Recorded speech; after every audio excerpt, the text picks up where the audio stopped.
All right, it's now been 3 years of Joe Douglas. Let's talk about those 3 years.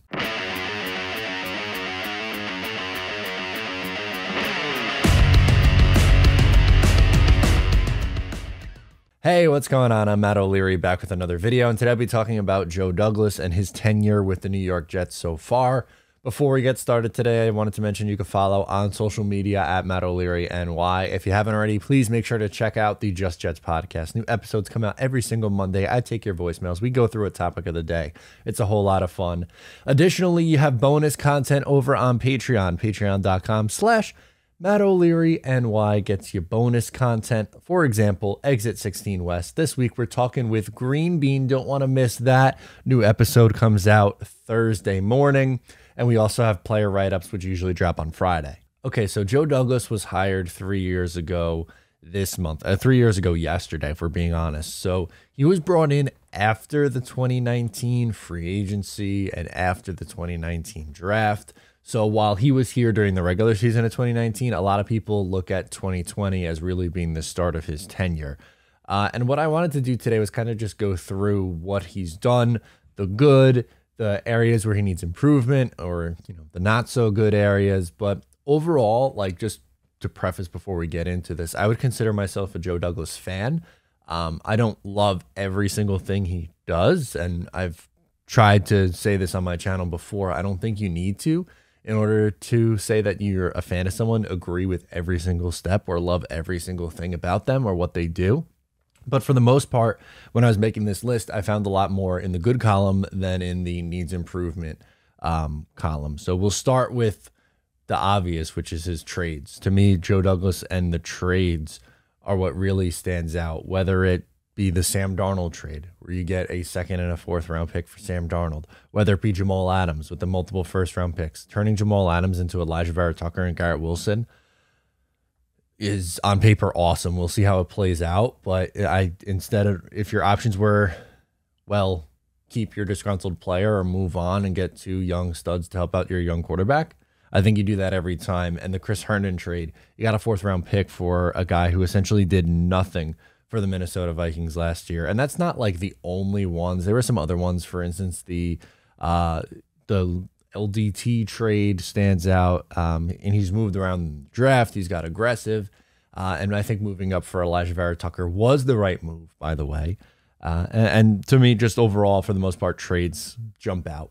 Waiver wire finds, John Franklin Myers, Quincy Williams, those are two headlined ones. Just building out the lower ends of the roster, and JFM's been truly, truly, truly phenomenal. And that's something that you absolutely have to love to see, is just being able to find guys like the JFMs, like Quincy, who, again, like I'm probably not his biggest fan, but I still, if you're able to find someone to play that number of snaps for you from the waiver wire, that's a home run, no matter how you slice it. The 2021 and 2022 draft class, I think, really stand out. Obviously, 2022 hasn't played yet, but on paper, it's gotten a ton of love, and for good reason. The haul of Sauce Gardner, obviously Garrett Wilson, then you trade up for Jermaine Johnson. You're still able to get Breece Hall. Those first four guys should impact your roster right away. And in 2021, you find hopefully your quarterback of the future with Zach Wilson. You take Elijah Vera Tucker, who was very good, and there were a lot of other guys who had immediate impacts on this team. Elijah Moore in the second round is one of those guys. You were able to get a lot out of Brandon Eccles. Both Michael Carters were really good finds. So that draft class really stands out as well. Even if, God forbid, I don't think this is going to be the case, even if Zach Wilson doesn't pan out, you still have some really solid guys who are going to be impact players on your roster for years to come, which is obviously a solid. Revamping the offensive line stands out too. He completely revamped it, and it wasn't perfect early on. Like the 2019 and 2020 offensive line, not great, like really not great. But 2021, it got much, much better. You bring in Morgan Moses, which I think was a great signing. One of his best free agent signings so far was George Fant, who was phenomenal in 2020 and 2021, and has a really good shot to be good again in 2022 as the starting left tackle. Just with the revamp and now going into this upcoming year, it looks like it's going to be the best that it's been probably since the 2009-2010 era New York Jets, which is just insane. But to go from how bad they were a couple of years ago to how good it could potentially be on paper in a 3-year, 4-year period is good. And hopefully this is sustainable. We're able to have one of the better offensive lines in football, because as Jet fans know all too well, having an awful offensive line is really detrimental to your offense and your young quarterback. He's well respected around the league, and I know you can't really like quantify that per se, but I think that matters. I don't know how much respect around the league was Mike McCagnon or John Idzik getting. It's really like they're not in the same category, and for that, I think he's put above that. Fix the cap issues. They were a team that had a ton of dead cap money. That's gone.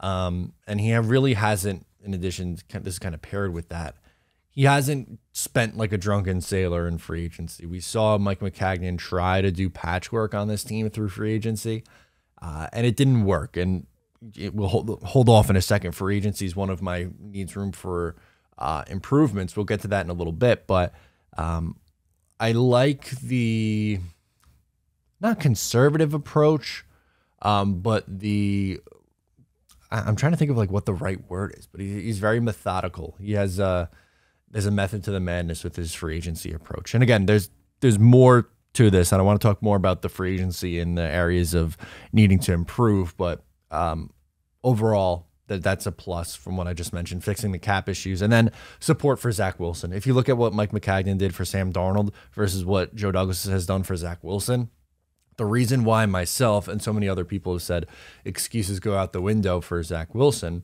and meaning that in a positive way, is because how much better the roster is on the offensive side of the football compared to the other young quarterback like Geno Smith, Christian Hackenberg, Bryce Petty, Sam Darnold. None of these guys had the roster that Zach Wilson's going to be able to deal with, or not deal with, but potentially, hopefully, thrive with coming forward. And they should be able to lift him up, which I'm excited to see. Now, again, there were a lot of positives and a lot of things that I like, but we do have to talk about some either misses or some needs for improvement.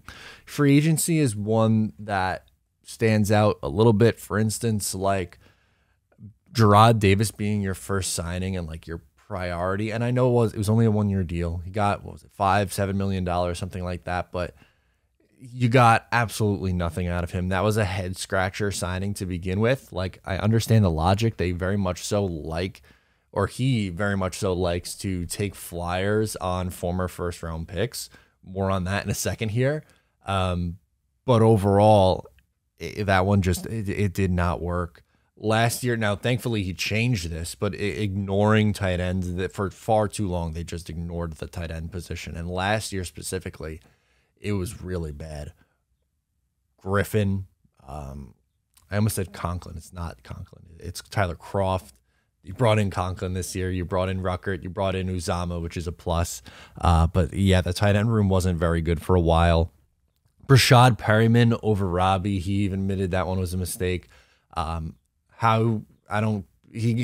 fell in love with the last few weeks of the year in 2019 that we saw from Brashad Perryman. He thought that he'd be able to play a similar role with Robbie, and it was essentially Brashad was a poor man's Robbie, and he played like it. That one was a miss.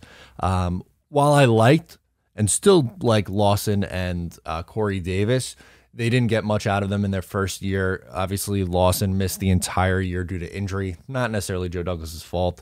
Corey Davis was injured, and then when he was on the field, there were drop issues.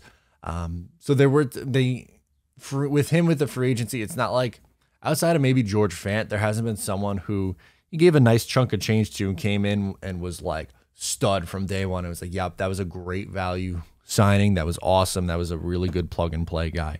And hopefully that changes with the most recent class, and with Lawson and Davis coming back and being stronger in 2022. Something that I would also like to see him do, and we talked a lot about it during the offseason, was trading for established players. I think that's an area for him to improve. And at this point in their rebuilding process, I think is the time where you can start to do that. I understand where you want to build out your roster through the draft. I agree with that. I think that's how you build your foundation. But I think you also have to be able to, as a general manager, supplement your roster through free agency and through trades for acquiring players. And he really hasn't done that yet. There's been some nice one, like the LDT one was probably the closest example that I have to that, but they didn't really take advantage of an opportunity of trading for an established player. Maybe again, like they're going to be in a different point in their rebuild process, so maybe next offseason that's where we see him make a move. But that's just something that I would like to see him do that he hasn't really done a whole lot of. And the 2020 class looks like a negative right now. I'm still a believer in Mekhi Becton. I think he could be good. Bryce Hall, I really like a lot. You guys know I like Bryce Hall. He's not going to really play as big of a role this year as in years gone by, but good depth. And Denzel Mims, we'll see. Last year was atrocious for him, but beyond those three guys, there's really not a whole lot there. Obviously, there was the unfortunate retirement of Cam Clark due to injury. Braden Mann has been disappointing to me so far in his tenure.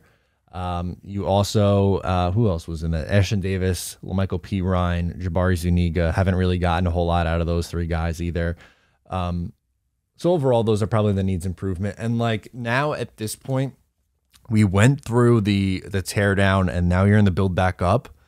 I want to start to see some wins now. And I think that's where Jet fans are. You want to start to see some wins now on your schedule because the last few years, it's 6 wins in the last 2 years. And sure, some of that is Gase and some of it is from the Mike McCagnon holdover. But I'm kind of done with the this isn't his team excuse, this isn't his coach excuse, or even now the schedule excuses that we get. Again, I'm not saying go out and maybe a playoff team. That's probably too much. If they do that, great. That's gravy to me. But can you be competitive, go out and win 8 games this year? If so, that is a dramatic improvement. So I hope that's where the Jets are this year. Let me know what your thoughts on Joe Douglas are in the comments down below. Get after me on social media. Please make sure to like the video. It really helps me out. I appreciate the love and support. Please subscribe if you're new, and I'll talk to you next time.